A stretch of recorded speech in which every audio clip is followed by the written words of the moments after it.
Hello student, कैसे हैं? I hope आप अच्छे होंगे। आज मैं Bihar board and CBSE board में हमेशा पूछे जाने वाले एक प्रमेय थेल्स का आधारभूत आनुपातिकता प्रमेय को लेकर के आया हूं, जो आप लोग के लिए काफ़ी महत्वपूर्ण है और इसको जानना बेहद ज़रूरी है। ये परीक्षा में 5 नंबर का पूछा जाता है और बहुत ही इम्पोर्टेंट क्वेश्चंस है। तो आइए हम इस क्वेश्चंस को देखते हैं। तो समय को बिना देर किए हम वीडियो की शुरुआत करते हैं। अगर आप मेरे चैनल पर नए हैं तो चैनल को सब्सक्राइब कर दीजिए और बेल आइकन्स को ऑन कर दीजिए तथा लाइक एंड शेयर जरूर करें और अपने दोस्तों के पास अधिक से अधिक संख्या में भेजें। तो आइए वीडियो की शुरुआत करते हैं। यहाँ हमको दिया हुआ है, क्या दिया हुआ है कि सिद्ध करे कि किसी त्रिभुज की एक भुजा के समानांतर खींची गई रेखा त्रिभुज के अन्य दो भुजाओं को समान अनुपात में बांटती है। इसको हमको सिद्ध करना है। तो थेल्स का आधारभूत आनुपातिकता प्रमेय कहता क्या है? कहता है कि किसी त्रिभुज के आधार के समानांतर खींची गई रेखा त्रिभुज के अन्य दो भुजाओं को समान अनुपात में बांटती है। तो उसी प्रमेय का प्रयोग करके हम इसको सिद्ध करेंगे। यानी थेल्स के आधारभूत आनुपातिकता प्रमेय को हम क्या करने जा रहे हैं? सिद्ध करने जा रहे हैं। लिखा हुआ है कि सिद्ध करें किसी त्रिभुज की एक भुजा के समानांतर खींची गई रेखा त्रिभुज के अन्य दो भुजाओं को समान अनुपात में बांटती है। तो इसके लिए हम सबसे पहले एक त्रिभुज का रचना करेंगे। किसकी रचना करेंगे बाबू? एक त्रिभुज की रचना करेंगे। किसकी रचना करेंगे? एक त्रिभुज की रचना करेंगे और उस त्रिभुज का नाम हम देंगे ए, बी और सी। अब हमको करना क्या है? कह रहा है कि किसी त्रिभुज की एक भुजा के समानांतर खींची गई रेखा। तो मान लीजिए हम बीसी के समानांतर एक रेखा खींच देते हैं जिसका नाम है डी और ई। खींच दिया। अब कह रहा है कि इसको सिद्ध करना है कि बीसी के समानांतर जो डीई रेखा खींचे हैं वह एबी और एसी को समान अनुपात में बांटती है। तो इसके लिए हम एक रचना करेंगे। क्या करेंगे? रचना करेंगे। क्या?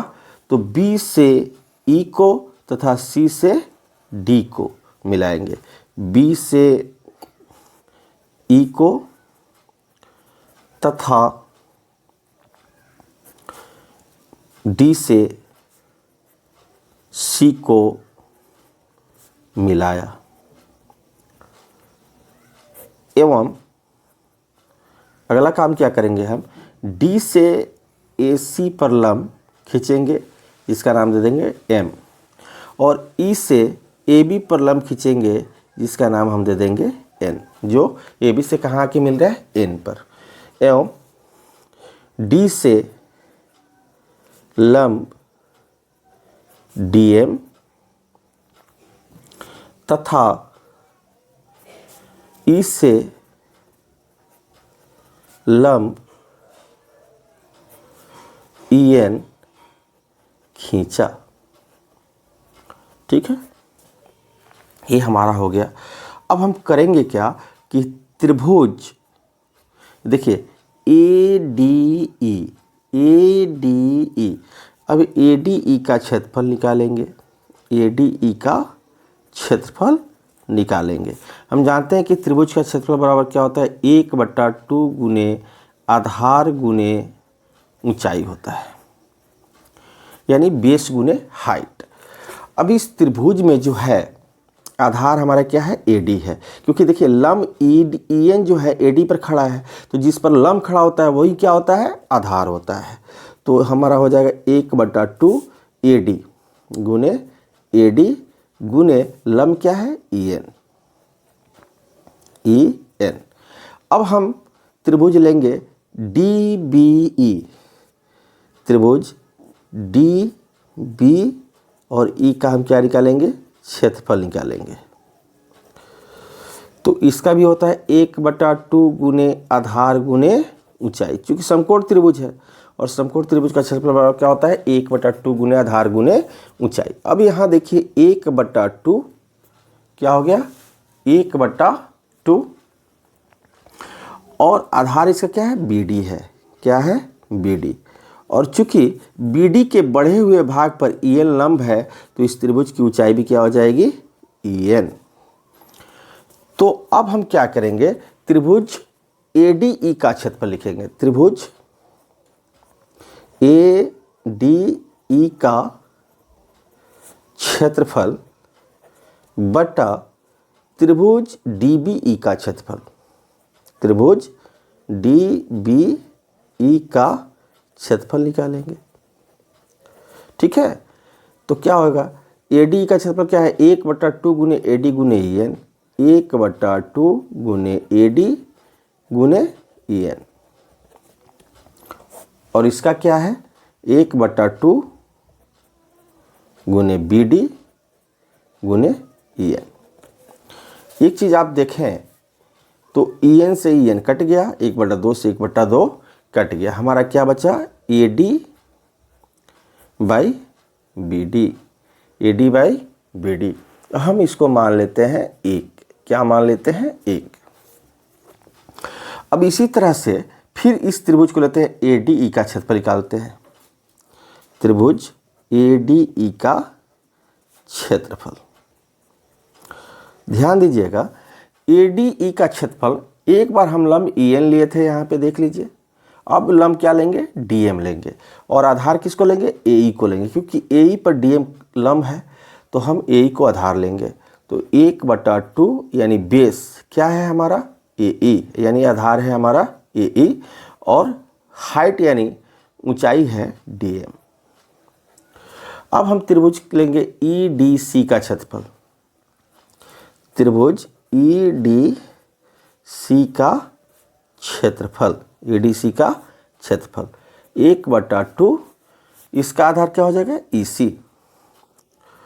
और चूंकि EC के बढ़े हुए भाग पर लंब खींचा गया DM, इसलिए इसका भी ऊंचाई क्या हो जाएगा DM, यानी हाइट हो जाएगा DM। ठीक है, अब हम क्या करेंगे सो देखिए, अब हम क्या करेंगे कि फिर लिखेंगे त्रिभुज ADE का क्षेत्रफल, ADE का क्षेत्रफल बटा त्रिभुज EDC का क्षेत्रफल।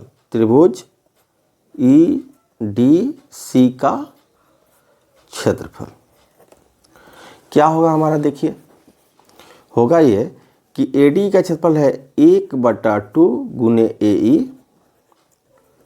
गुने DM बटा ADC का क्षेत्रफल क्या है 1/2 गुने EC गुने DM।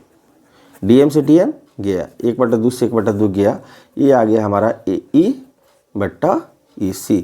इसको हम मान लेते हैं 2 नंबर। यहाँ तक हमारा काम हो गया, यहाँ तक आपको कोई दिक्कत नहीं होनी चाहिए।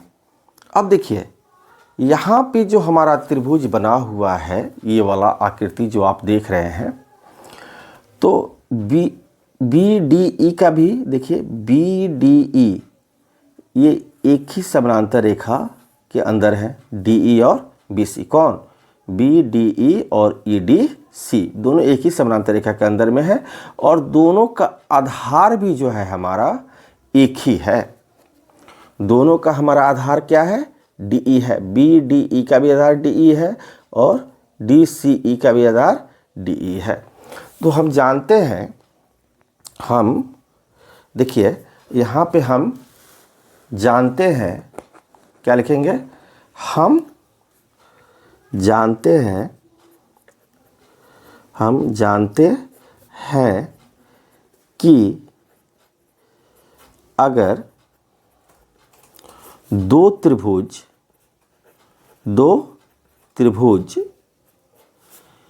एक ही समानांतर रेखाओं के बीच, एक ही समांतर रेखाओं के बीच स्थित हों तथा दोनों का आधार दोनों का आधार एक ही हो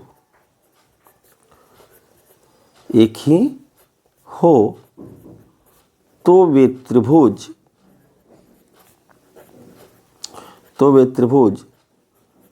आपस में, तो वे त्रिभुज का क्षेत्रफल, तो उस त्रिभुज का क्षेत्रफल आपस में बराबर होता है। ठीक है। अब देखिए, अभी हमने जो देखा, इसमें जो हमारा त्रिभुज है, यहाँ पे देख लीजिए, ये जो हमारा त्रिभुज है BDE और EDC दोनों एक ही समानांतर रेखा DE और BC के बीच में है, और दोनों त्रिभुज का आधार क्या है हमारा, DE है। तो ये दोनों का क्षेत्रफल आपस में क्या होगा, बराबर होगा। दोनों का क्षेत्रफल आपस में क्या होगा, बराबर होगा। तो आइए हम देखते हैं कैसे। तो यहाँ पे हम कुछ नहीं करेंगे, थोड़ा सा देखेंगे।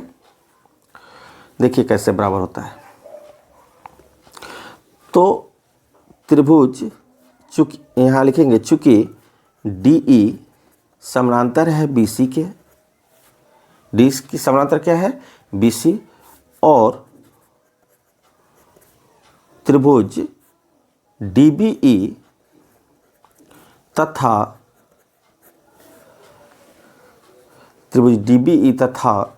त्रिभुज EDC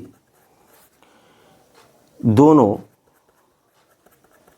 इनके बीच स्थित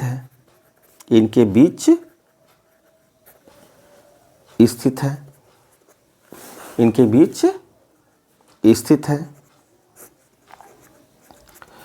तथा इन दोनों का आधार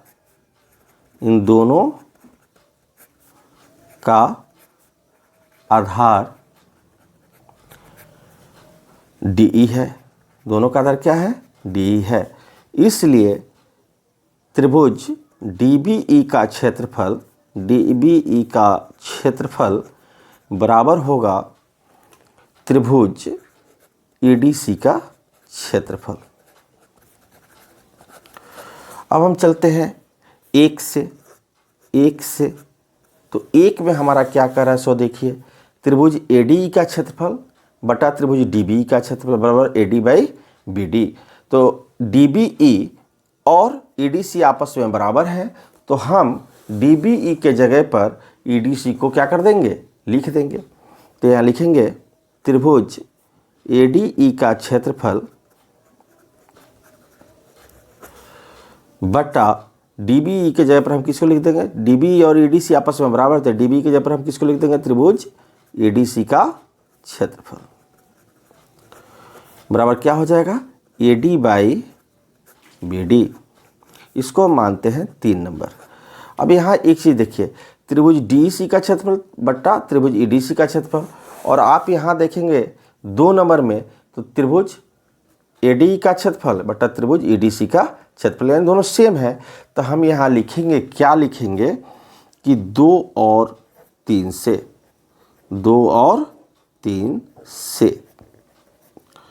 किससे बाबू, 2 और 3 से।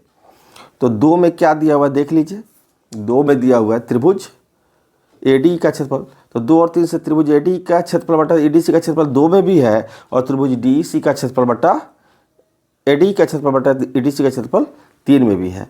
तो 2 में क्या दिया हुआ है, तो AE बटा EC, और